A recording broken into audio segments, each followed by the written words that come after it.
नमस्कार, मैं हूं टीपी पांडे।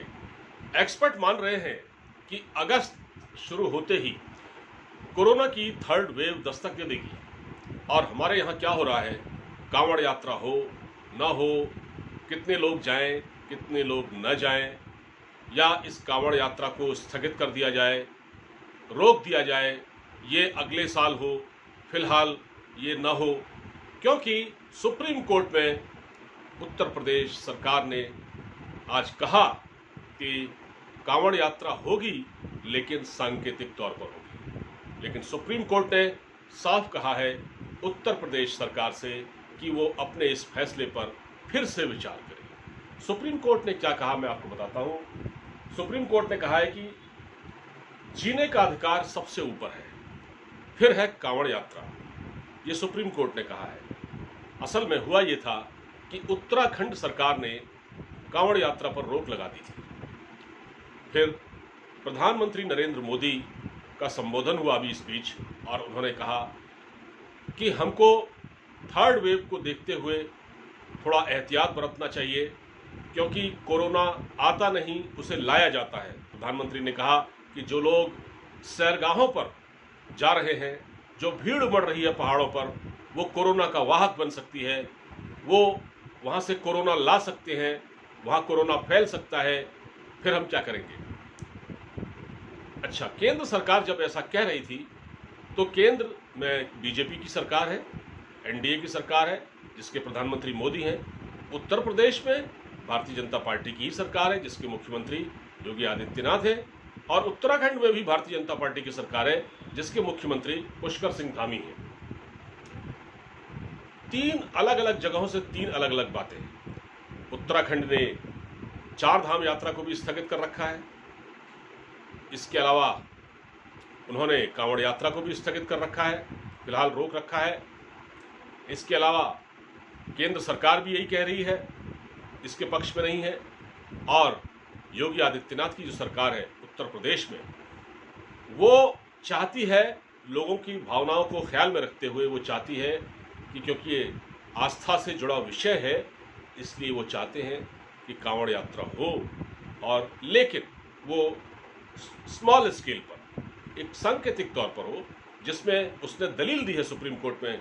अपनी बात कहते हुए उन्होंने कहा है, उनके वकील ने, कि हम चाहते हैं कि सांकेतिक तौर पर हो ये यात्रा, और हमने ये तय किया है कि कोई भी व्यक्ति, कोई भी कांवड़िया जब जाएगा तो उससे पहले उसकी कोविड की, उसको अपने एक नेगेटिव रिपोर्ट दिखानी होगी, और आरटीपीसीआर रिपोर्ट जिसको कहते हैं, और दूसरा, वही व्यक्ति वहां पर जाने का पात्र होगा कांवड़ यात्रा में जिसका टीकाकरण हो चुका होगा, यानी जिसको टीके लग चुके होंगे, टीका लग चुका होगा, वही जा सकता है।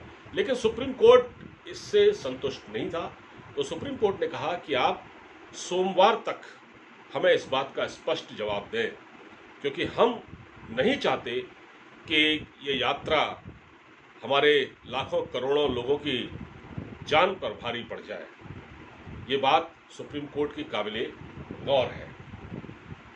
अब आप ये देखिए, अब मैं आपको थोड़ा सा बताता हूँ ये कांवड़ यात्रा क्या है। कांवड़ यात्रा दरअसल बहुत प्राचीन समय में इसके बारे में कहा जाता है कि भगवान परशुराम, जो कि शिव के भक्त थे, वो एक बार बागपत गए थे। यूपी में एक बागपत डिस्ट्रिक्ट है, जिला बागपत, वहाँ एक मंदिर है, उन्होंने वहाँ पर शिव की पूजा की, और फिर उसके बाद वो गढ़मुक्तेश्वर गए।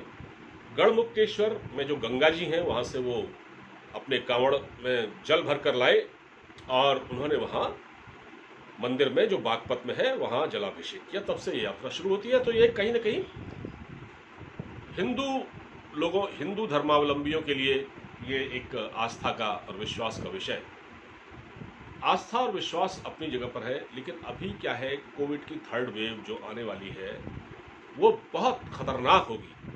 उसमें ये बताया जा रहा है कि जिन लोगों का टीकाकरण हो चुका है वो भी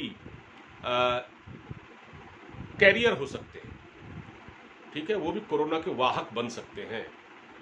तो ऐसी स्थिति में इस कांवड़ यात्रा को मंजूरी देना, या ये कहना कि कांवड़ यात्रा हो, अब कांवड़ यात्रा में कोई 100-50 लोग तो नहीं जाते ना, कांवड़ यात्रा में आपके बिहार से भी लोग आते हैं, उसमें दिल्ली से भी लोग होते हैं, उसमें एनसीआर से, मतलब दिल्ली एनसीआर के अलावा उसमें उस यात्रा में हिमाचल के भी लोग होते हैं, उसमें मध्य प्रदेश से भी लोग आते हैं। तो आप किन किन को रोकेंगे? पिछले साल, यानी कि पिछले साल तो कांवड़ यात्रा नहीं हुई थी, जो 2019 में जो हुई थी कांवड़ यात्रा, उसमें 3.5 लाख कांवड़िया आए थे। तो 3.5 लाख कांवड़ियों को मैनेज करना, और वो कैसे चलेंगे, वो कहाँ रुकेंगे, कहीं भीड़ इकट्ठी न हो, इस चीज़ के लिए आपको पुलिस तंत्र का पूरा इस्तेमाल करना पड़ेगा। मतलब ये एक बहुत ज़रूरी नहीं लगता, पहली दृष्टि में कोई ज़रूरी नहीं लगता कि आप कांवड़ यात्रा के लिए इतनी जिद पालें कि कांवड़ यात्रा होनी ही चाहिए। अब उत्तर प्रदेश में अगले साल विधानसभा चुनाव है, तो उसके लिए सारी तैयारियां हो रही हैं, और योगी जी क्योंकि एक हिंदू हृदय सम्राट के रूप में जाने जाते हैं, वो चाहते हैं कि कांवड़ यात्रा हो, और कहीं ना कहीं हिंदुओं के सेंटिमेंट का भी मामला है कि कल को कोई ये ना कहे कि देखिए आप ही हिंदुओं के इतने बड़े नेता हैं और आपने ही कांवड़ यात्रा नहीं होने दी, तो कहीं ये तोहमत उन पर ना लगे, इसलिए योगी जी चाहते हैं कि कांवड़ यात्रा हो। लेकिन मुझे ऐसा लगता है कि योगी जी को भी अपने फैसले पर पुनर्विचार करना चाहिए, क्योंकि उत्तर प्रदेश बहुत बड़ा राज्य है, और जिस तरह से 2021 में इस साल जो भुगता है उत्तर प्रदेश ने, जो लापरवाहियां हुई हैं, और जिसकी वजह से खुद योगी जी भी निशाने पर आए हैं विरोधियों के, मुझे लगता है कि उनको अपने फैसले पर पुनर्विचार कर लेना चाहिए। रही बात उत्तराखंड की, तो उत्तराखंड की सरकार ने एक कांवड़ यात्रा पर पूरी तरह से रोक लगा दी है, और बल्कि ये कहा गया है कि उत्तराखंड की सीमा में अगर कोई दाखिल हुआ तो उसे रोका जाएगा, उससे विनम्रता पूर्वक कहा जाएगा कि भाई साहब आप वापस चले जाएं, और अगर वो जिद करता है, अगर वो अड़ियल रुख दिखाता है, तो वहाँ की पुलिस ने कह दिया है, वहाँ के पुलिस अधिकारियों से का जो कहना है वो ये है कि हम फिर उस कांवड़िए के खिलाफ मामला दर्ज कर लेंगे, उसके खिलाफ एफआईआर दर्ज करनी पड़ेगी, और उसके सारे वाहन वगैरह जिससे भी वो आएगा उसका सारा सामान जब्त कर दिया जाएगा, उसको उसके खिलाफ केस दर्ज किया जाएगा। तो क्या ये नौबत आनी चाहिए? नहीं आनी चाहिए। अब उत्तराखंड सरकार ने यह भी कहा है कि 22 तारीख से हमारी सारी सीमाएं सील हो जाएंगी, हम किसी को बॉर्डर के अंदर नहीं घुसने देंगे। कई राउंड की मीटिंग हुई है इस चीज़ को संभालने के लिए, क्योंकि दिक्कत कहाँ हुई? दिक्कत ये हुई है कि उत्तराखंड सरकार का मसला नहीं है, उत्तराखंड तो एक होस्ट है, वो तो उसके वहाँ तो ये यात्री आते हैं, मगर गंगा क्योंकि हरिद्वार में है, हरिद्वार से ये लोग जल उसको भरेंगे अपने कांवड़ में और उसके बाद ले जाएंगे, तो वहाँ भीड़ इकट्ठी होगी, तो उसको भी तो संभालना राज्य सरकार की ही जिम्मेदारी है, वहाँ के प्रशासन तंत्र की जिम्मेदारी है। तो एक होस्ट राज्य होने के नाते उनकी भी जिम्मेदारी बनती है, और इसीलिए उन्होंने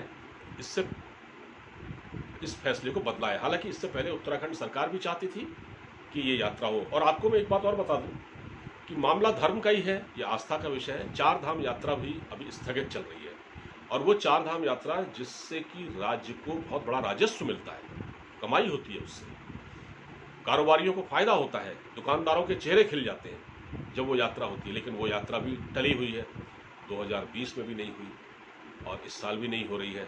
तो आप सोचिए कि इस यात्रा के टलने से, 4 धाम यात्रा के टलने से तो उत्तराखंड सरकार को ही करोड़ों का नुकसान हो रहा है, तो कांवड़ यात्रा ऐसे में कैसे जरूरी है?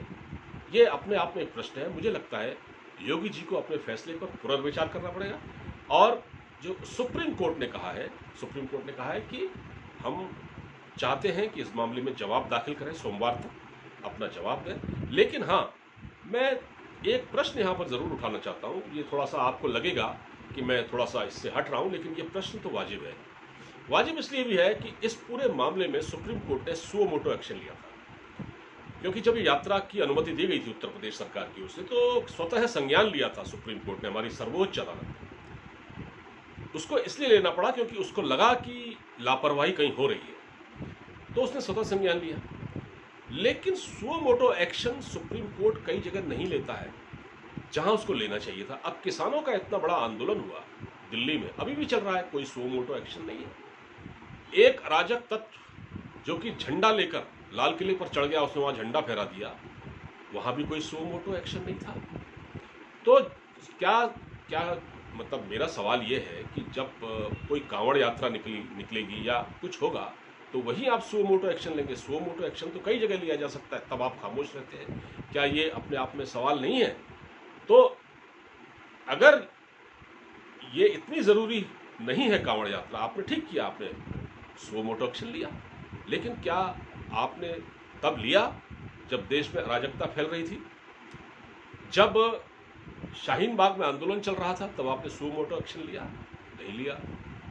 तो ये सुप्रीम कोर्ट के ऊपर भी अपने आप में हमारी सर्वोच्च अदालत है, हम उनका बड़ा सम्मान करते हैं, लेकिन उस पर भी एक बहुत बड़ा प्रश्न चिन्ह है। इसलिए अब जो सुप्रीम कोर्ट ने कहा है इस यात्रा के संबंध में, वो अपनी जगह बिल्कुल दुरुस्त बात है और राज्य सरकार को इस फैसले पर विचार करना चाहिए, अपने फैसले पर, और इसका जवाब देना चाहिए। अब अगर यात्रा होती है तो ठीक है, अगर सुप्रीम कोर्ट नहीं संतुष्ट होता तो उस पर रोक लगाएगा। और फिर योगी आदित्यनाथ ये भी कह सकते हैं, देखिए हम तो चाहते थे यात्रा हो, लेकिन क्योंकि हमारे देश की सर्वोच्च अदालत ने ही इस पर रोक लगा दी तो मैं क्या कर सकता हूं। तो कहीं ना कहीं योगी जी अपने आप को सेफ, मतलब इस मामले में पूरा एक तरह से सेफ गेम खेल रहे हैं।